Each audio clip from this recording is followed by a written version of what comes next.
final leaderboard from a year ago, you take a look at it, the top 3 finishers will not be there this week because they've all gone to live. Taking it even deeper, the half of the top 10 from last year will not be in attendance. That includes Dustin Johnson, who also finished inside the top 10. So that was last year. This year, though, the talent level for the players still very high. 44 of the top 50 players in the official World Golf Rankings will be there at Ponte Vedra. That leads to some star-studded pairings. Look at that at 7:56 in the morning on Thursday. You've got Jon Rahm, Scheffler, and McIlroy all teeing off together in the same pairing. The Arnold Palmer Invitational champ, Kurt Kitayama, who just won this past weekend, will be paired with Will Zalatoris and Xander Schauffele. Big names lining up and down the tee times here. And that has an excited PGA Tour Commissioner Jay Monahan, who was there speaking to the media moments ago. Here he is. Take a listen. Thank you, Laura. It's awesome to be with all of you here today as we kick off the 2023 Players Championship. I want to welcome all of you to Ponte Vedra and this, our 49th playing. It's hard to believe that we are just shy of the event's 50th anniversary. It is remarkable, absolutely remarkable, to reflect on the tournament's history and continued growth over the last 10 years, including a world-class field that is consistently amongst the strongest in golf. The 2023 Players marks the 10-year anniversary of Tiger Woods' second Players win. Since then, there's been a new champion each year, which speaks to the strength not only of the field, but also the venue and the Players Stadium course at TPC Sawgrass. As always, I'd like to thank our proud partners, Morgan Stanley, Optum, and Grant Thornton. With their support of our flagship event, the Players has generated over $100 million for charity across Northeast Florida through the years, a shining example of the positive impact PGA Tour tournaments have each and every week. For our fans, the 22 hours presented on NBC and Golf Channel will have limited commercial interruptions, and PGA Tour Live on ESPN Plus will produce more than 150 hours of live coverage throughout the week over 4 streams. I'd also like to recognize Executive Director Jared Rice, Director of Golf Course Maintenance Operations Jeff Plotz, alongside Gary Young, Stephen Cox, and Jason Larson from the Rules Committee for their perpetual dedication to making this one of golf's premier championships. The stadium course is in pristine condition, and as always, will be one of the stars of the show this week. With the Rules Committee in mind, I'd like to take a moment to remember the great John Paramore, longtime DP World Tour chief referee. He was a giant in the game and worked closely with our team at many Players Championships. Our thoughts are with his family and the broader golf family that called him their own. We are coming into the Players with a tremendous amount of momentum, both on and off the course. Before I get into some of the specific examples, I just want to say how proud I am of every one of our members and corporate partners who've been so loyal to this organization. I've just come out of a player meeting, and it's inspiring to see the continued level of commitment, communication, passion, and investment they're all making in this organization, and the level of competition they are exhibiting while doing so. I'm going to say this: it's a great time to be a PGA Tour fan and a PGA Tour player. Competitively, we've seen a supercharged first 2 months of the year, and it's clear that the PGA Tour stars have been inspired by the opportunity to compete head-to-head more regularly on some of golf's biggest stages. Jon Rahm enjoyed a historic stretch with 3 wins and 4 starts, including a Genesis Invitational victory, where he hoisted the winner's trophy handed to him by none other than Tiger Woods.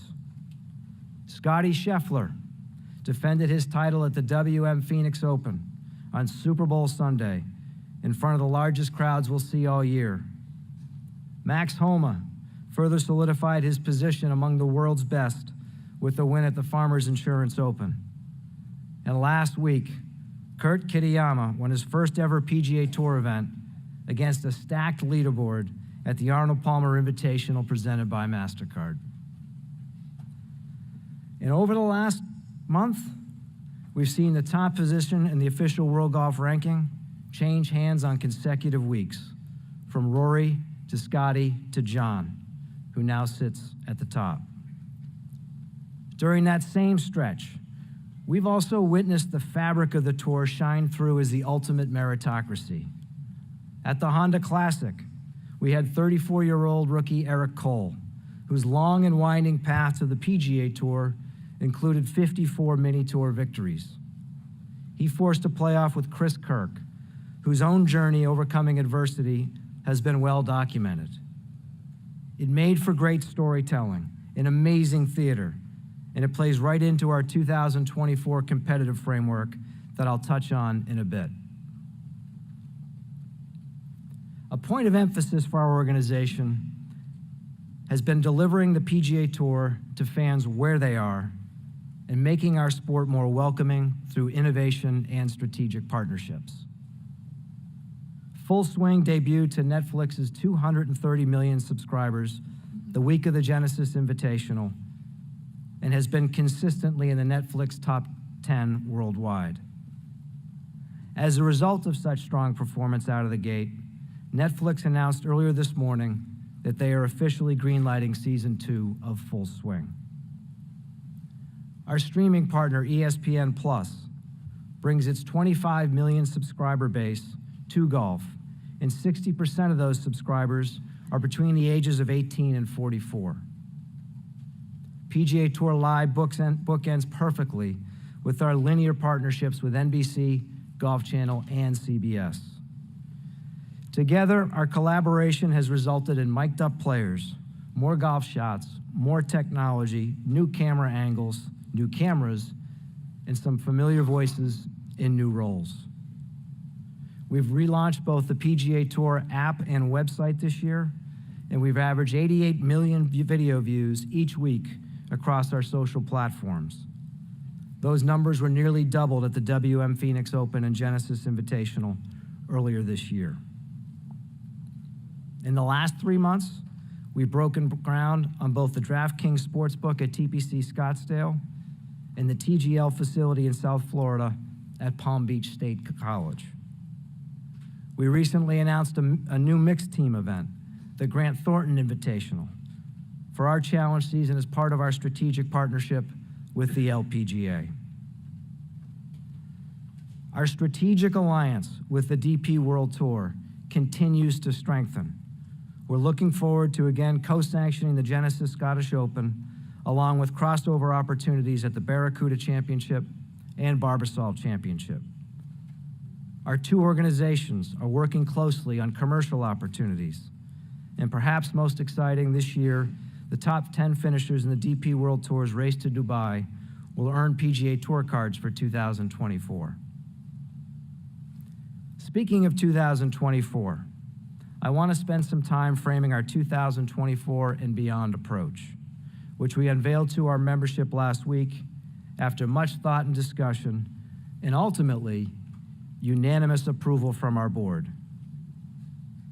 I know you'll have questions on the details, but at the heart of the changes announced is our effort to present the best possible PGA Tour to our fans and provide maximum benefits for every PGA Tour member across the board. We've looked at all possible competitive models, and it was evident, and perhaps obvious, that whatever we do differently, we must showcase our top performers competing against one another more often. This is what fans want, and this is what fans have been asking for. Here's a data point. Consider the last 5 years on the PGA Tour. What percentage of the top 10, top 20, top 30 players in the world compete on average against one another at a major championship? The answer, more than 95%. What about those same top players competing together at the remaining PGA Tour events? Answer, less than 40%. Let me repeat that, less than 40%. We know that designated events can resonate with both core and casual fans, evidenced by the metrics of the WM Phoenix Open and the Genesis Invitational last month. But designated events can't stand on their own. You need strong, compelling, full-field events to provide consistency and keep the PGA Tour top of mind week in and week out with storylines and breakout stars. Now, the analogy that I've been playing around with, one great chapter does not make a great book. A few great chapters cannot stand alone. It is the whole story, the ebbs and the flows, the transitions, the connectivity between each. That's what makes a book great, and that's what you need to do to deliver a bestseller. And that's what we're attempting to do with our new competitive model. And I'm confident our fans, partners, and players will get what they're looking for: the most competitive, compelling, consequential tour in the world. Our 2024 schedule will look significantly different, with a consistent cadence of designated and full field events. Within this framework, those players who qualify for these designated events will be able to better complement their schedules through full field events as they return to favorite venues, support their home markets, and solidify positions at the start of the season, as well as in advance of the FedEx Cup playoffs. And every single member aspiring to qualify for the designated events has the opportunity to do so throughout the season. I referenced the Chris Kirk and Eric Cole storylines from the Honda Classic earlier. Those two players are perfect examples as to how compelling the PGA Tour can be with this new connectivity between tournaments. Will this model be perfect right out of the gate? Perhaps not. But as we've done throughout our history, and using the FedEx Cup as a prime example, we will listen, we will learn, and we will adapt each year with the changing needs of our players, partners, and fans. That was PGA Tour Commissioner Jay Monahan there in Ponte Vedra ahead of the Players' Championship kicking off this Thursday. For more information to get you ready for the tournament this week, check out the First Cut podcast. They have a daily fantasy perspective preview of the tournament with picks, fades, and more. First Cut podcast. Like and subscribe for all your audio needs.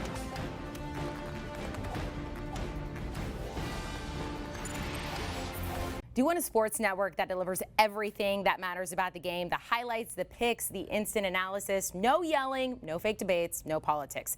Hit the subscribe button and never miss a moment.